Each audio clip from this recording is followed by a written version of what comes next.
She said she loved me, but her lover's rent was paid with my salary. I found out too late, after losing my job, my friends, and even my sanity. But no one believed me, not even when I showed them proof. They just called me crazy. But she didn't expect the tables to turn exactly when she least expected it. Before I tell you the full story of the craziest day of my life, make sure to subscribe to the channel and like this video. Help us reach as many people as possible. Thank you. They say love is blind, but apparently it's also financially illiterate. I should have known something was off when Karen started packing me healthier lunches. That's when it always starts. Salads, protein bars, tiny Tupperwares of kale, like some kind of cruel joke. No more barbecue leftovers. No more Friday night pizza slices lovingly wrapped in foil. Just quinoa and passive aggression. Karen and I had been married for 10 years, and by married, I mean we shared a mortgage, a dog that hated me, and a Netflix account where she changed the password once a month just for sport. I was the breadwinner, or more accurately, the slightly stale bagel winner, since I was working 60-hour weeks as a systems engineer for a company that thought performance bonuses were just a myth to keep us running on coffee fumes. Karen worked too, or so I thought. She had a remote job doing graphic design, which mostly looked like scrolling through Pinterest and occasionally clicking her mouse when I walked by. I didn't ask questions. I was tired. She was busy. And marriage, as I understood it, was mostly two people ignoring each other politely until one of them dies or forgets an anniversary. But things got weird. First, she started locking her phone, like it was guarding nuclear codes. Then the Amazon packages stopped being kitchen junk and started being suspicious. A cologne I never wore.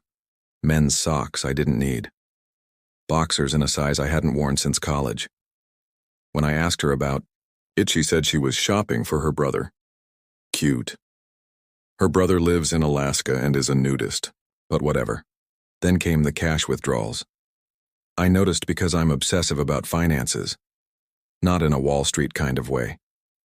More like a guy who tracks every cent just to prove to himself he's still in control of something in this life. Every Friday, $300 vanished from our joint account. When I asked Karen, she said it was girl stuff. I didn't press. Maybe Botox.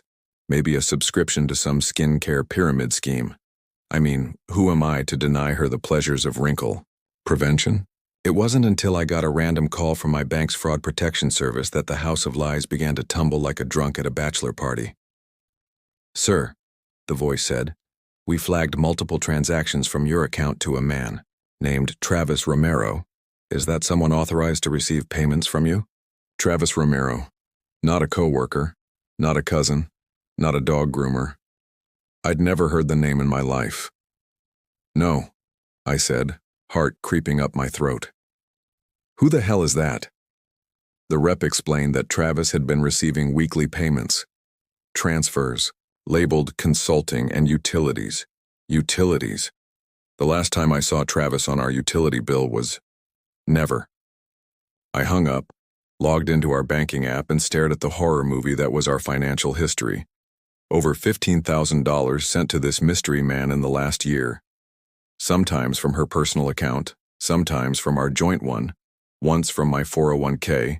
Loan disbursement. I couldn't breathe. I laughed, actually. One of those dry, hollow laughs you give when you stub your toe and your car gets towed on the same day.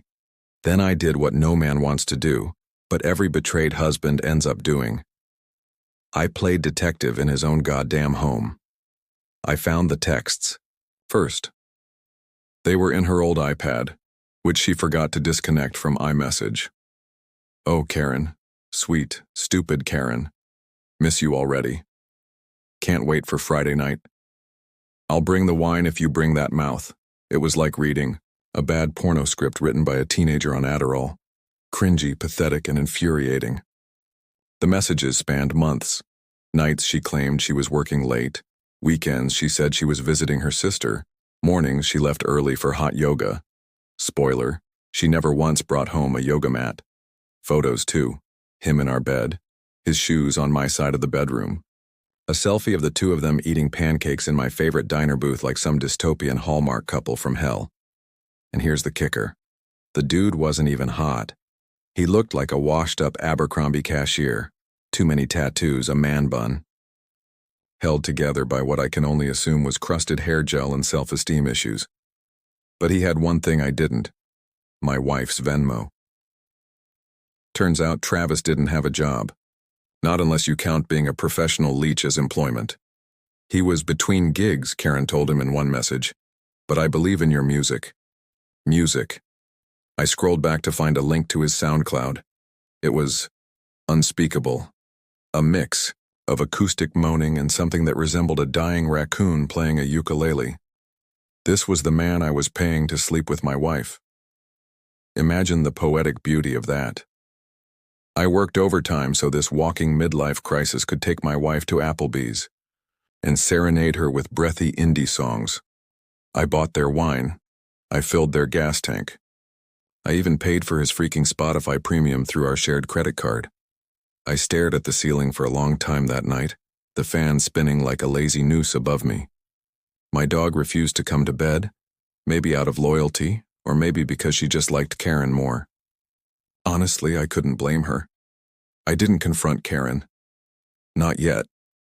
Because unlike her, I actually know how to play the long game. I became a ghost in my own house.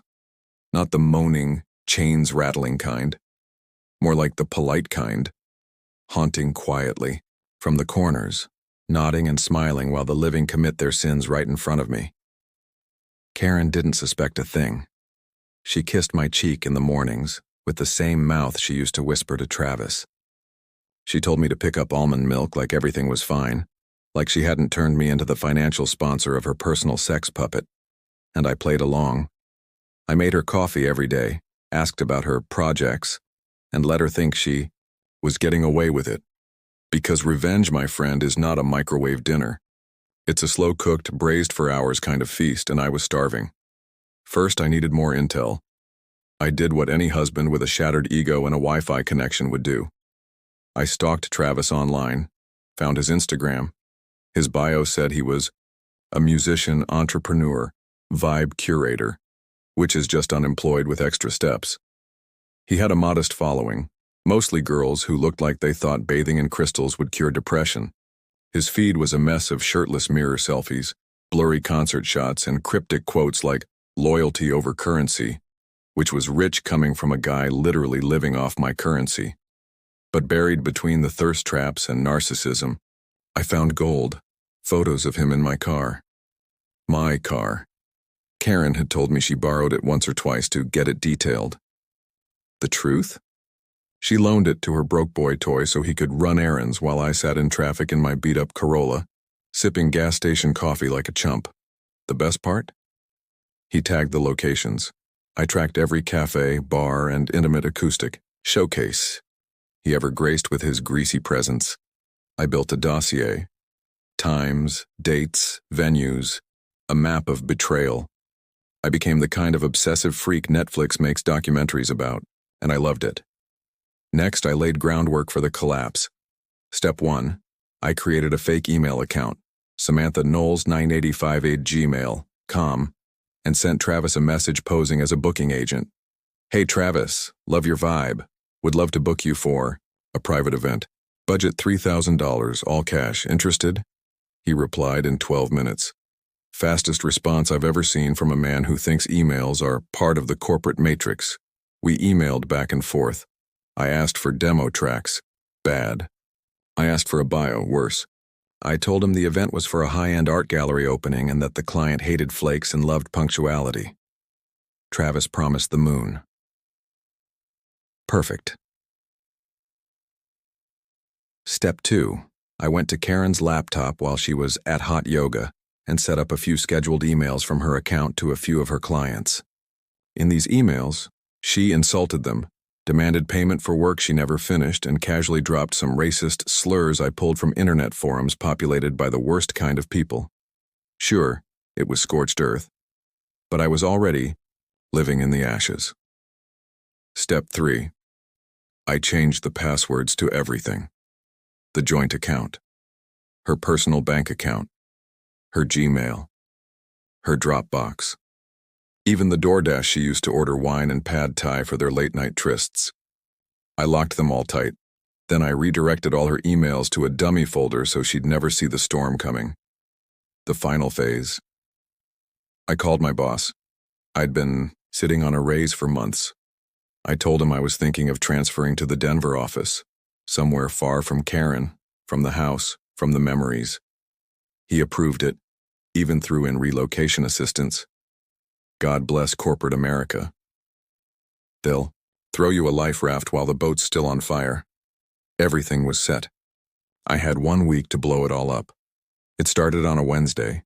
Travis showed up at the art gallery in a wrinkled linen shirt, man bun freshly tightened, guitar case in hand, and not a single brain cell in sight. I wasn't there, of course. I hired an actor off Craigslist to be the client. Cost me $200, but watching Travis get thrown out for trespassing was priceless, especially since I arranged for the gallery owner to file a police report. Meanwhile, Karen was at home watching her career implode. The emails I scheduled, delivered. Clients ghosted her. One left a furious Yelp review so detailed I considered framing it. Another replied with, "You'll be hearing from my lawyer." I even made sure one of the emails was CC'd to a professional forum she belonged to. It was like watching a digital guillotine drop in slow motion. Then came Thursday. She called the bank in a panic. Couldn't access her accounts.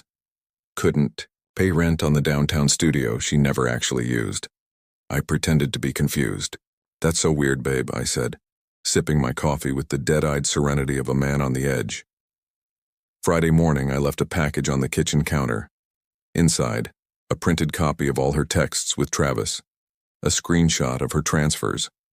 To him, a flash drive labeled "Enjoy," containing his music and my detailed financial report titled, "How I Accidentally Sponsored a Loser," divorce papers, and a note.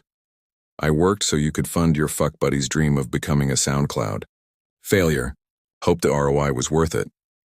I'm moving to Denver. Don't call. Don't write.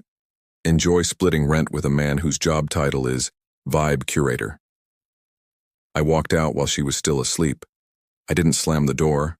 I didn't scream. I didn't even look back. Because when the smoke clears, what hurts them the most isn't the yelling. It's the silence.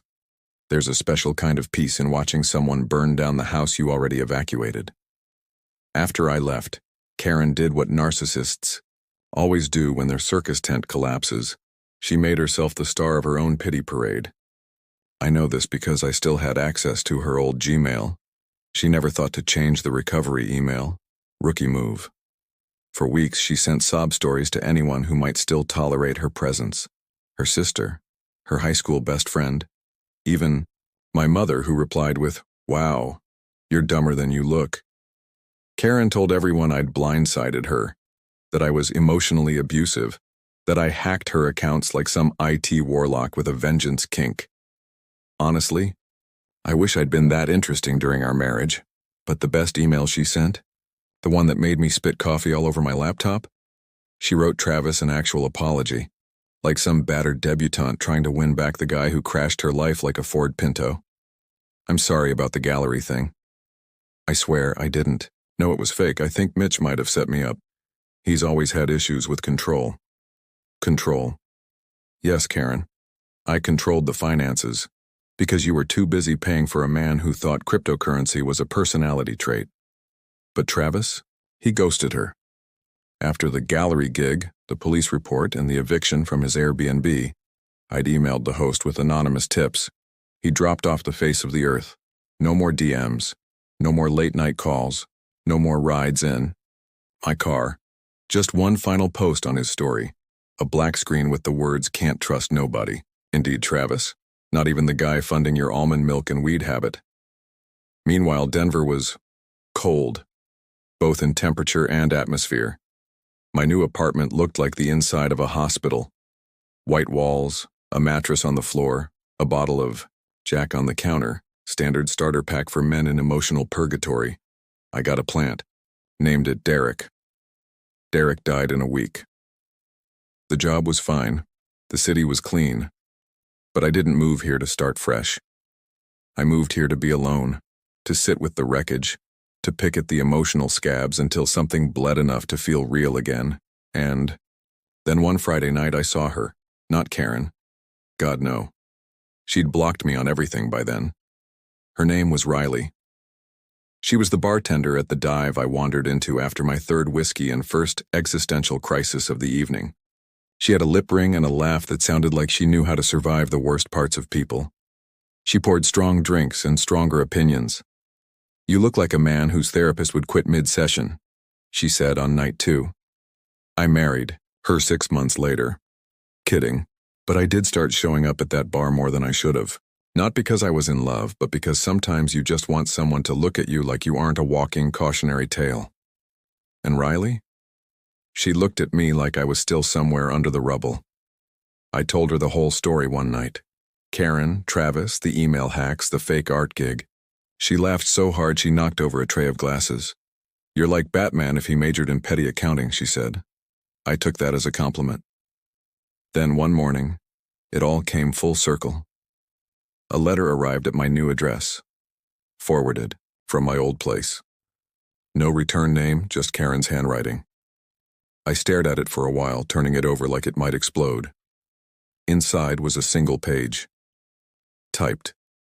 "Mitch, I deserved it, all of it. Travis left me. The clients blacklisted me. I lost the studio. I moved in with my mom. I'm working at a call center now.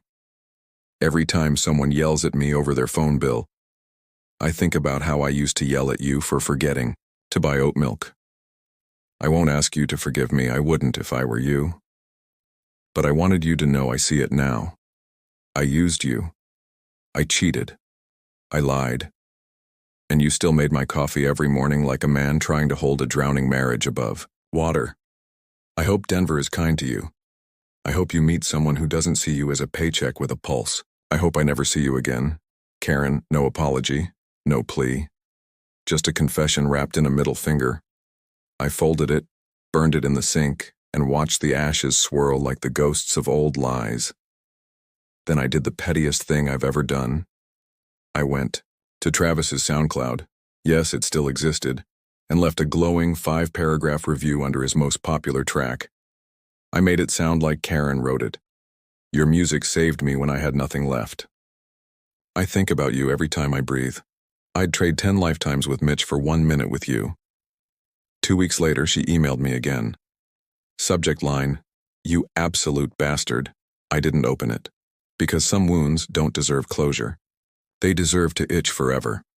So where am I now? Still in Denver. Still in that sterile apartment. But I got a couch. And another plant. Derek the 2 is doing okay.